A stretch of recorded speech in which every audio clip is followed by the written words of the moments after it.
പ്രിയപ്പെട്ടവരെ, വാപ്പ ഇടയ്ക്കിടയ്ക്ക് പറയാറുണ്ട്, നീ നിന്റെ കാക്കാനെ കണ്ടുപഠിക്കടാ, നീ നിന്റെ ജ്യേഷ്ഠനെ കണ്ടുപഠിക്കടാ, അവൻ ബുദ്ധിയുള്ളവനാണ്, അവൻ നല്ല പഠിച്ചു, നല്ല ജോലിയായി, നല്ല ശമ്പളം വാങ്ങുന്നു, നല്ല ഒരു സ്ഥാനത്താണ്. നീ ഇങ്ങനെയായി പോയല്ലോ, നീ അനുജനെ കണ്ടുപഠിക്ക്, നീ അവളെ കണ്ടുപഠിക്ക്, അയൽവാസികളുടെ മകളെ കണ്ടുപഠിക്ക്.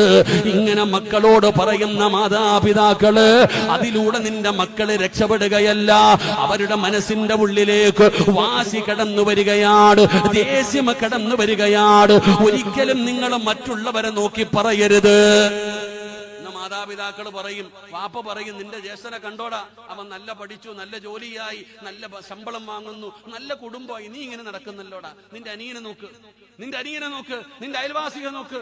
മാനസികമായിട്ട് ആ കുട്ടികളെ തകർക്കുകയാ. ഇങ്ങനെ പറയുന്നത് കൊണ്ടുള്ള നേട്ടം ശത്രുതയുണ്ടാകും മക്കൾക്കിടയിൽ. മക്കൾക്കിടയിൽ ശത്രുതയുണ്ടാകും. യാക്കൂബ് നബി തന്റെ മകൻ കണ്ട സ്വപ്നം, സൂര്യനും ചന്ദ്രനും നക്ഷത്രങ്ങളും ശനിക്ക് സുജൂദ് ചെയ്യുന്നു എന്ന് തന്റെ കൂടപ്പിറപ്പിനോട് പറഞ്ഞാൽ അവർക്കിടയിൽ ശത്രുതയുണ്ടാകാൻ സാധ്യതയുണ്ട്. അതുകൊണ്ട് പറയരുത്, മറച്ചു വെച്ചു.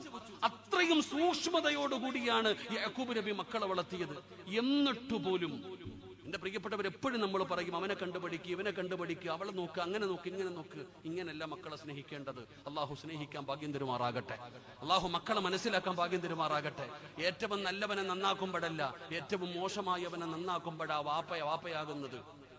എഴുതി തള്ളലല്ലടോ, കൊള്ളത്തില്ല എന്ന് പറഞ്ഞ് എഴുതി തള്ളലല്ല. എടാ, ഈ നല്ലവനെ നന്നാക്കാൻ ഒരുപാട് കഷ്ടപ്പെടണ്ട. ഈ ഏറ്റവും മോശമായവനെയാണ് നമ്മൾ നന്നാക്കിയെടുക്കേണ്ടത്. അവനെയാ ശ്രദ്ധിക്കേണ്ടത്, അവനെയാണ് പരിഗണിക്കേണ്ടത്. മൂത്തവൻ കൊള്ളത്തിൽ എന്ന് പറഞ്ഞ് അവൻ എഴുതി അങ്ങ് തള്ളും. പിന്നെ അവൻ തലതിരിഞ്ഞു പോകും, കള്ളുകുടിക്കനും കഞ്ചാവും കൊട്ടേഷൻ സംഘവുമായിട്ട് അവൻ നടക്കും. അവനെ നശിപ്പിക്കുന്നത് നമ്മൾ തന്നെയാ. അതുകൊണ്ട് യാക്കൂബ് നബി അലൈഹിസ്സലാം പറയുന്നു, തന്റെ പൊന്നാര മക്കൾക്കിടയിൽ വേർതിരിവ് കാണിക്കാത്ത രീതിയിൽ എല്ലാവരെയും നല്ല രീതിയിൽ വളർത്തി. അങ്ങനെ വളർത്തണം ഒരു വാപ്പ, അങ്ങനെ ആയിരിക്കണമെന്ന് യാക്കൂബ് നബിയുടെ ചരിത്രം നമുക്ക് പഠിപ്പിച്ചു തരികയാ. അള്ളാഹു നമ്മുടെ മക്കളോട് നീതി പുലർത്താൻ അള്ളാഹു നമുക്ക് ഭാഗ്യം തരുമാറാകട്ടെ. അള്ളാഹു നീതി പുലർത്താൻ ഭാഗ്യം തരുമാറാകട്ടെ.